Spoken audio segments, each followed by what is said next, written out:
Assalamualaikum warahmatullahi wabarakatuh. Perkenalkan, nama saya Eliana Safitri, NIM 7211141991 dari Rombel Akuntansi Internasional 2019 akan mempresentasikan bab mengenai sistem pendukung pengambilan keputusan untuk mata kuliah Sistem Informasi Manajemen.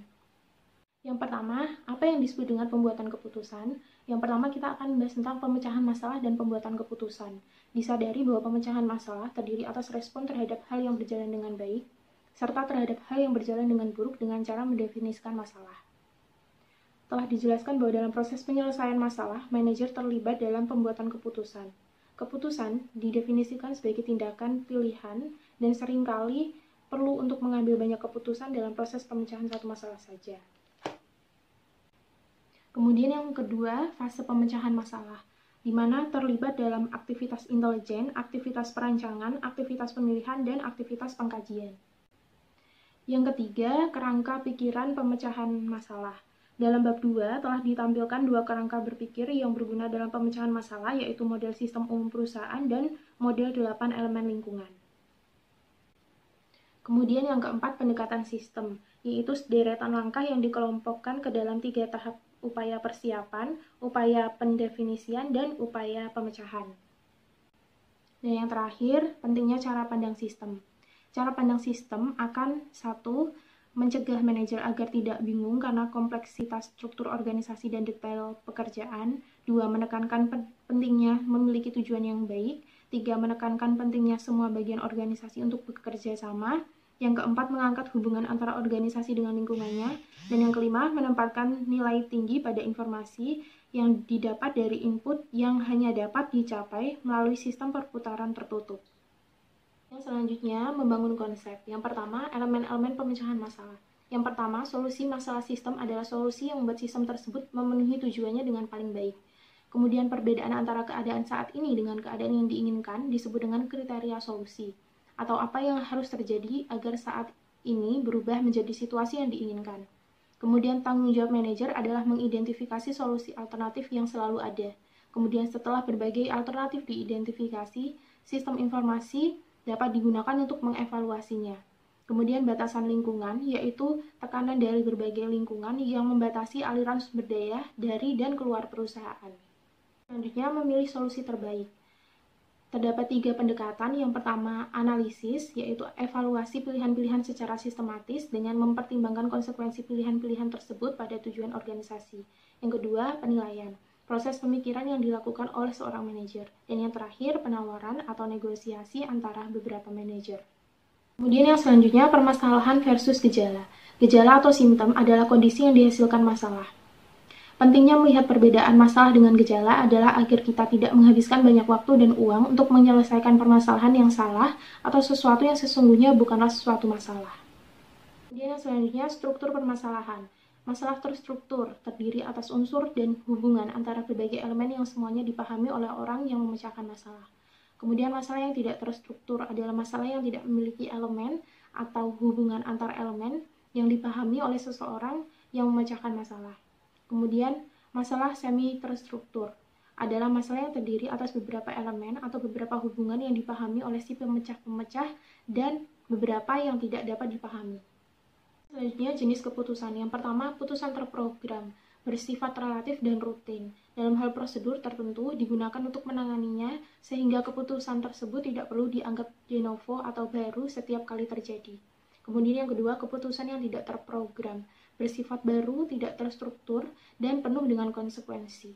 Kemudian yang selanjutnya, sistem pendukung pengambilan keputusan, atau Decision Support System atau DSS. Digunakan untuk mendeskripsikan sistem yang didesain untuk membantu manajer memecahkan masalah tertentu. Penekanannya terletak pada kata membantu. Kemudian selanjutnya, pemodelan matematika.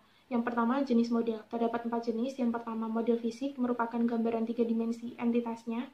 Yang kedua, model naratif, merupakan gambaran entitas dengan kata-kata yang terucap atau tertulis. Yang ketiga, model grafis, merupakan gambaran entitas dengan abstraksi garis, simbol, atau bentuk. Dan yang keempat, model matematis. Kebanyakan model matematika yang digunakan manajer bisnis sama kompleksnya dengan yang digunakan untuk menghitung EOQ. Kemudian selanjutnya, penggunaan model. Penggunaan model keempat jenis model memberikan pemahaman dan memfasilitasi komunikasi. Selain itu, model matematis memiliki kemampuan prediktif yang memberikan pengertian, memfasilitasi komunikasi, dan memprediksi masa depan. Yang selanjutnya, kelas model matematis. Yang pertama ada model statis atau dinamis. Model statis tidak melibatkan waktu sebagai salah satu variabel, sedangkan model dinamis menggambarkan perilaku entitas seiring dengan waktu, seperti gambar bergerak atau film. Yang kedua ada model probabilitas dan deterministik. Model yang melibatkan probabilitas disebut dengan model probabilitas. Jika tidak ada model tersebut, maka ada model deterministik. Kemudian yang ketiga ada model optimasi atau suboptimasi, yaitu model yang memilih solusi terbaik dan berbagai alternatif yang diterapkan. Yang selanjutnya simulasi. Tindakan menggunakan model disebut dengan simulasi. Teknik simulasi biasanya manajer melakukan model optimisasi hanya sekali. Model ini menghasilkan solusi terbaik yang menggunakan skenario tertentu dan variabel-variabel keputusan. Kemudian format output simulasi melibatkan berbagai elemen skenario dan variabel keputusan pada layar atau halaman yang sama, seperti output merupakan praktik yang baik. Yang selanjutnya, kelebihan pemodelan. Yang pertama, proses pemodelan dapat menjadi pengalaman belajar. Yang kedua, kecepatan proses simulasi memungkinkan sejumlah besar alternatif dapat dipertimbangkan dengan cara memberikan kemampuan untuk mengevaluasi dampak keputusan dalam waktu yang singkat.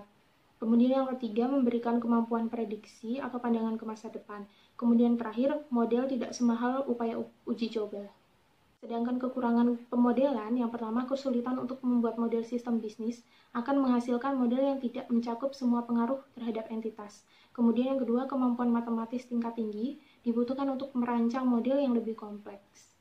Kemudian selanjutnya, kecerdasan buatan atau artificial intelligence adalah aktivitas penyediaan mesin seperti komputer dengan kemampuan untuk menampilkan perilaku yang akan dianggap sama cerdasnya dengan jika kemampuan tersebut ditampilkan oleh manusia. Wilayah AI, yang pertama sistem pakar, adalah program komputer yang berusaha untuk mewakili pengetahuan keahlian manusia dalam bentuk heuristik. Yang kedua, jaringan saraf tiruan yang meniru fisiologi otak manusia. Kemudian ada algoritma genetik, menerapkan proses yang terkuat yang selamat untuk memungkinkan para pemecah masalah agar menghasilkan solusi masalah yang lebih baik.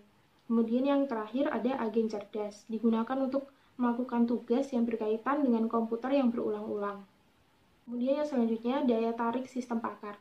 Pertama, sistem pakar memberikan kesempatan untuk membuat keputusan yang melebihi kemampuan seorang manajer. Yang kedua, dapat menjelaskan alasannya hingga menuju ke suatu keputusan. Kemudian, konfigurasi sistem pakar. Sistem pakar terdiri dari 4 bagian utama, antara lain antarmuka pengguna, basis pengetahuan, mesin inferensi, dan mesin pengembangan. Kemudian yang selanjutnya, sistem pendukung pengambilan keputusan kelompok atau Group Decision Support System atau GDSS adalah sistem berbasis komputer yang membantu sekelompok orang melakukan tugas atau mencapai tujuan yang sama dan memberikan antarmuka untuk digunakan bersama. Kemudian yang selanjutnya, letak lingkungan GDSS. Yang pertama ada ruang keputusan, yang kedua jaringan keputusan wilayah lokal, yang ketiga sesi legislatif, dan yang ketiga konferensi yang dimediasi komputer. Kemudian selanjutnya meletakkan DSS pada tempatnya. Telah dilihat bagaimana cakupan dukungan keputusan yang diberikan oleh DSS telah meluas dibandingkan ketika Gorey dan Scott Morton pertama kali mengutarakan ide untuk mengatasi masalah semi terstruktur. Perluasan cakupan ini merupakan saksi keberhasilan dari DSS. Konsep ini telah bekerja dengan amat baik sehingga para pengembang terus memikirkan fitur-fitur baru untuk ditambahkan. Demikian presentasi dari saya. Mohon maaf apabila ada kesalahan. Terima kasih. Wassalamualaikum warahmatullahi wabarakatuh.